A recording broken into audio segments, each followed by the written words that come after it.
হুর এত সুন্দর হবে, কেমন হুর কেমন হুর। হুরদের দাঁত যদি দুনিয়ার মানুষ দেখতো, হুরের দাঁতের আলোতে সারা পৃথিবী আলোকিত হয়ে যেত। নবীজি মেরাজ করে জান্নাত থেকে আসলেন, সাহাবীদের সামনে হুরের আলোচনা করতেছেন, জান্নাতের আলোচনা করতেছেন। আল্লাহর নবী বলে, সাহাবীরা রে, আমি জান্নাতে যে একটা হুর দেখেছি, ওয়াহুরুন ঈন, আমি এমন হুর আমি জান্নাতে দেখেছি, হুরগুলোর চোখগুলো হবে ডাগর ডাগর। সুবহানাল্লাহ। মেয়েদের চোখ একটু বড় বড় হলে আকর্ষণীয় লাগে কি লাগে না? জান্নাতের হুরদের চোখগুলো হবে ডাগর ডাগর। এবার চোখের পরে নবীজি দাঁতের বর্ণনা করতেছেন।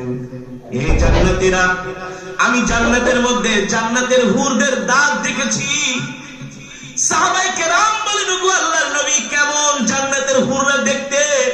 নবীজি বলে, ও সাহাবীরা, আমি একবার মাত্র জান্নাতের হুরদের চেহারার দিকে তাকায় আমি নিজেই লজ্জা পাইয়া গেছি, দ্বিতীয়বার আর তাকাইতে পারি নাই। সুবহানাল্লাহ বলেন।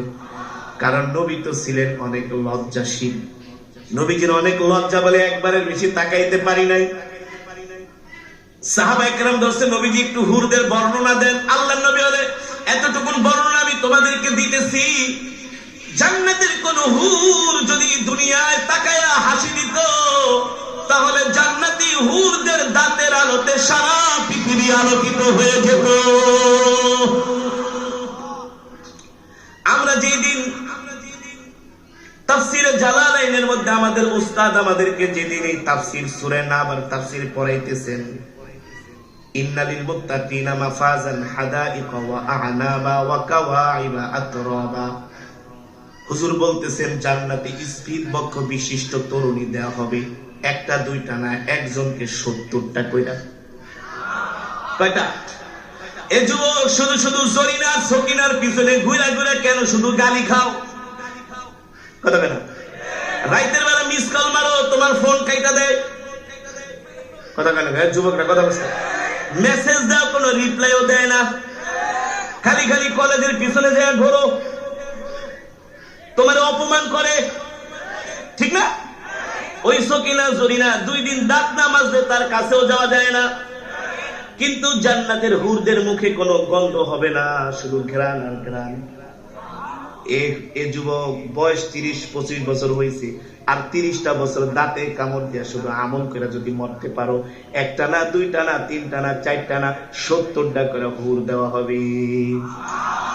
তোমাকে এমন একটা জান্নাত আল্লাহ তাআলা দিবে, বানায় বলতেছি, হ্যাঁ, আল্লাহ তাআলা এমন একটা জান্নাত তোমাদেরকে দিবে, যে জান্নাতের চেয়ার গুলো হবে স্বর্ণের। কিসের? যে চেয়ার গুলো হবে স্বর্ণের। জান্নাতের যে আসবাবপত্র গুলো আছে, এই আসবাবপত্র গুলো আল্লাহ তাআলা স্বর্ণ দিয়া বানাইছে। আল্লাহু আকবার। আল্লাহ এমন জান্নাত দিবে, একটা জান্নাত হবে 10টা দুনিয়ার সমান। কয়টা দুনিয়ার সমান? এক একজনকে 70টা করে হুর দিবে, স্পিড বক্ষ বিশিষ্ট তরুণী, যাদের বয়স হবে 18 থেকে 20। আল্লাহু আকবার। বলতে পারো, হুজুর এত হুর দিয়া কি করুম, খামো নাকি মাথায় দেব? এই কথা যদি বলো যুবক, তোমার যদি টাকা থাকে, পয়সা থাকে, আর তোমার বউ যদি তোমারে কয় যাও বিয়া করার অনুমতি দিলাম, এক একজনের 4টা না পারলে 12টা করে করবা?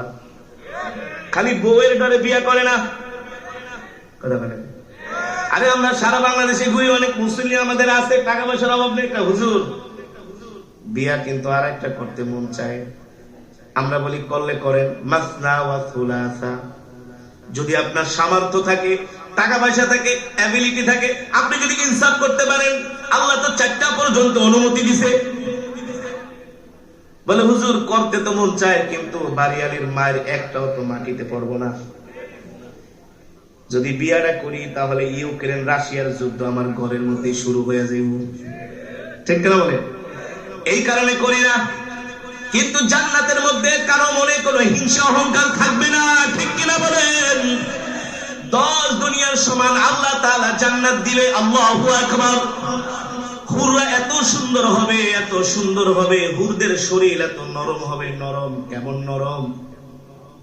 ডিম ভাঙলে ডিমের কুসুমটা কোনোদিন হাত দিয়া ধরছেন নাকি? ধরছেন? ধরেন নাই?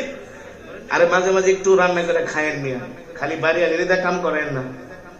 ডিমের কুসুম কেমন কেমন নরম তুলতুলে, ঠিক না? ঠিক জান্নাতি হুরদের শরীর থাকবে এমন নরম। সুবহানাল্লাহ, আরো জোরে কোন সুবহানাল্লাহ। আল্লাহর নবী যখন জান্নাতের আলোচনা করতেছেন সাহাবীদেরকে, ওয়া কাওয়াইবা আতরাবা, স্পিড বক্ষ বিশিষ্ট তরুণী 70 টাকার হুর দেওয়া হবে।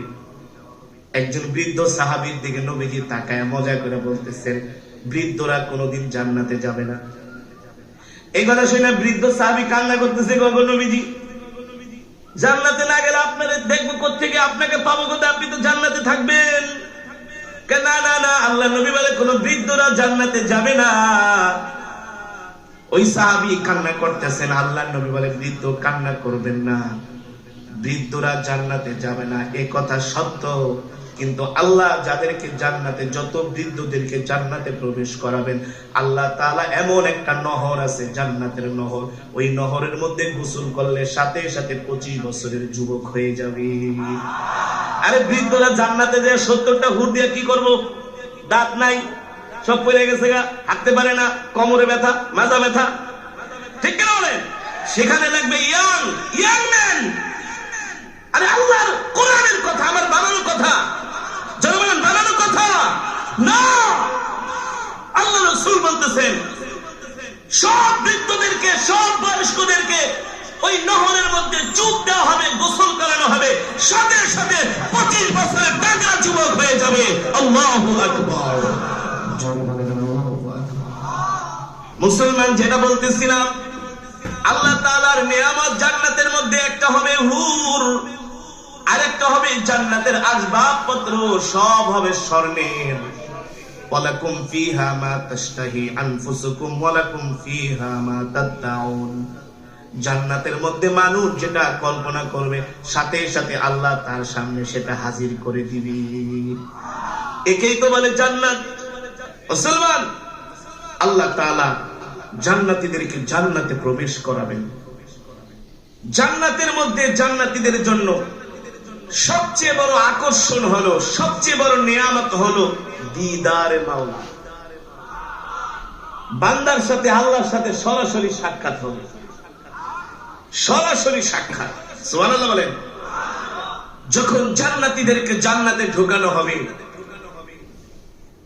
হাদিস শরীফে এসেছে 70,000 বছর আল্লাহ তাআলার জান্নাতে ঢোকার পরে যখন তাদেরকে কোরআনুল কারীমের কনফারেন্সে আনা হলো, সেই কনফারেন্সে আল্লাহ তাআলা পয়গম্বর দাউদকে ডাক দিবেন, দাউদ এদিকে আসো, তুমি তোমার জবান দিয়া তেলাওয়াত করো। পয়গম্বর দাউদ আলাইহিস সালাম বলবে, আল্লাহ তুমি তো আমার উপর জবর নাজিল করেছেন, আল্লাহ আমি তো জবর তেলাওয়াত করেছি। আল্লাহ বলবেন, যাও আমি তোমার কণ্ঠের মধ্যে কোরআন দিয়া দিলাম, তুমি কোরআনের তেলাওয়াত করো। সুবহানাল্লাহ বলেন। ওই যে 70,000 বছর জান্নাতে কেটে যাবে কিভাবে? জান্নাতের মধ্যে একটা মিউজিক হবে, মিউজিক। সে মিউজিকটা কি?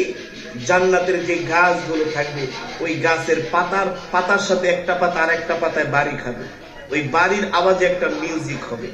মিউজিকের সুর তরঙ্গ এমন হবে, দুনিয়ার কিছু মিউজিকের সুর শুনলে মানুষ পাগল হয় কি হয় না? এটা তো হারাম, কিন্তু আল্লাহর জান্নাত আল্লাহ তাআলা বান্দাদের জন্য এমন একটা আয়োজন করবেন, জান্নাতি গাছের পাতায় পাতায় বাড়ি খাবে, আরেকটা মিউজিকের সুর হবে, সেই সুর শুনতে শুনতে 70,000 বছর চোখের পলকে কেটে যায়। তারপরে আল্লাহ তাআলা পয়গম্বর দাউদ আলাইহিস সালামকে বলবে, দাউদ তুমি তোমার কণ্ঠ দিয়া কোরআনুল কারীমের তেলাওয়াত করো। পয়গম্বর দাউদ আলাইহিস সালাম তার কণ্ঠ দিয়া কোরআনুল কারীমের তেলাওয়াত করবে। পয়গম্বরের তেলাওয়াত শুনে মানুষ বেকারার হয়ে যাবে, পাগল হয়ে যাবে, সৎসৎ করতে থাকবে, আনন্দে আত্মহারা হয়ে যাবে। কারণ আল্লাহ তাআলা পয়গম্বর দাউদ আলাইহিস সালামকে এমন একটা কণ্ঠ দান করেছিলেন। পয়গম্বর দাউদ আলাইহিস সালাম যখন জবুর থেকে তেলাওয়াত করতেন, পয়গম্বর দাউদ আলাইহিস সালামের জবুরের তেলাওয়াত শুনে আকাশের উড়ন্ত পাখি উড়া বন্ধ করে জমিনে বসে যেত। জমিনের সমুদ্রের মাছগুলো লাফিয়ে লাফিয়ে জমিনে উঠে যেত। এমন একটা কণ্ঠ আল্লাহ তাআলা পয়গম্বর দাউদ আলাইহিস সালামকে দান করেছেন। যখন পয়গম্বরের কণ্ঠে কোরআনুল কারীমের তেলাওয়াত শুনবে, আল্লাহ তাআলা জান্নাতীদেরকে নিজে বলবে, জান্নাতীরা তোমাদের কেমন লেগেছে, কেমন লেগেছে? জান্নাতীরা বলবেন, আল্লাহ এত ভালো লেগেছে যা আমরা ভাষায় প্রকাশ করতে পারি না। আল্লাহু আকবার। এবার আল্লাহ তাআলা বলবে, জান্নাতীরা তোমাদের জন্য আরো আকর্ষণ আছে। জান্নাতীরা বলবে, আল্লাহ কি আকর্ষণ? বলবে, এবার তোমাদের কলিজার টুকরা নবী যার উপরে আমি আল্লাহ কোরআন নাজিল করেছিলাম, আজকে জান্নাতের মধ্যে সেই কলিজার টুকরা নবী আমার হাবিব তোমাদের পয়গম্বর এখন তার কণ্ঠ দিয়া তোমাদেরকে কোরআনুল কারীমের তেলাওয়াত শোনাবে। মুসলমান ওই মজমায় থাকতে মন চায় কি চায় না? জোরে বলেন, চায় কি চায় না? যদি ওই মজমায় থাকতে মন চায় তাহলে এই দুনিয়ার জমিনে কোরআনের আশিক হতে হবে, ঠিক কিনা বলেন? কেমন আসে, কেমন আসে? রাত্রবেলা গুড় কিনা নিয়ে আসছেন, গুড়ের টেবিলের উপরে রেখেছেন, পিঁপড়া জানে না গুড় আছে নাকি। রাত্রবেলা ঘুমায় রয়েছেন, সকালবেলা উঠা দেখেন হাজার হাজার পিঁপড়া গুড় খাইতেছে। আপনি কিন্তু পিঁপড়াকে দাওয়াত দেন নাই, দিছেন? তাহলে পিঁপড়া জানে কিভাবে যে আপনি গুড় আনছেন? পিঁপড়ার ধান্দা চিন্তাই হলো কোন জায়গায় গেলে গুড় পাওয়া যায়। কথা বলেন। আবার দেখবেন এখন সকালবেলা মৌমাছি উড়ে উড়ে উড়ে এক একটা ফুল থেকে মধু আরোহণ করে, ঠিক কিনা? মৌমাছি জানে না কোথায় গেলে মধু পাওয়া যায়। মৌমাছি সকালবেলা ভোরে উঠে এক একটা ফুলের কাছে যায় মধু আরোহণ করার জন্য। তার মানে মৌমাছির ধান্দাই থাকে কোন জায়গায় গেলে মধু পাওয়া যায়। পিঁপড়ার চিন্তা থাকে কোন জায়গায় গেলে গুড় পাওয়া যায়, আর মৌমাছির ধান্দা থাকে কোন জায়গায় গেলে মধু পাওয়া যায়। আর ইমানদারের চিন্তা ফিকির হলো কোন জায়গায় গেলে আল্লাহর কোরআনের তেলাওয়াত শোনা যায়, ঠিক না? তার মানে গুড় আছে যেখানে, পিঁপড়া আছে সেখানে, মধু আছে যেখানে, মৌমাছি আছে সেখানে, আল্লাহর কোরআন আছে যেখানে, আল্লাহর বান্দারা আছে সেখানে। দেখবেন সমাজের মধ্যে কিছু মানুষ আছে নামাজে ডাকলে নামাজে যায় না, বলে তোমার নামাজ তুমি পড়ো, আমার ঈমান ঠিক আছে। ওটা হলো আস্থা একটা বাটপার। Number 1 cheater. এই যে ওয়াজ মাহফিল হইতেছে, ঘরে বসে বসে বিড়ি টানতেছে। ঘরালিকে একটু ওয়াজে যে ওয়াজ শুন না হোক, আরে হ্যাঁ তো শোনা যায়, হুজুর আর কি জানে, আমরা এর চেয়ে বেশি জানি। তুমি বেশি জানো দেখেই তো ঘরের ভিতরে বসে বিড়ি টানতেছো, ঠিক না? আর এই যারা আইছে তারা কিছুই জানে না, সব বোকা। এই কারণে কোরআনের মজমায় আসছে। হ্যাঁ, যারা দুনিয়ার জমিনে জান্নাতি হবে, দুনিয়ার জমিন থেকে যারা জান্নাতি হবে তারা হবেন বোকা টাইপের। কেমন বোকা, কেমন বোকা? কোরআনের তেলাওয়াত শুনলেই বোকারা কোরআনের মজমায় চলে যায়, ঠিক কিনা বলেন? আল্লাহ আমাদের কবুল করুন, বলি আমিন। এই পাগলা,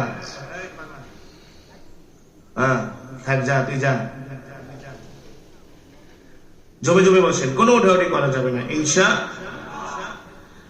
এবার জান্নাতীদেরকে আল্লাহ রাব্বুল আলামিন জিজ্ঞেস করবে, এ জান্নাতীরা তোমাদের জন্য আরো আকর্ষণ আছে। জান্নাতীরা বলবেন, আল্লাহ কি আকর্ষণ, কি আকর্ষণ? আল্লাহ তাআলা বলবে, জান্নাতীরা এবার তোমাদের সামনে তোমাদের নবী আমার হাবিব হাবিবুল্লাহ নিজে কোরআন তেলাওয়াত করবে। আল্লাহু আকবার। আল্লাহর নবী সেই দিন জান্নাতীদের সামনে সূরা ইয়াসিন থেকে তেলাওয়াত করবে। কোন সূরা? জোরে বলেন, কোন সূরা?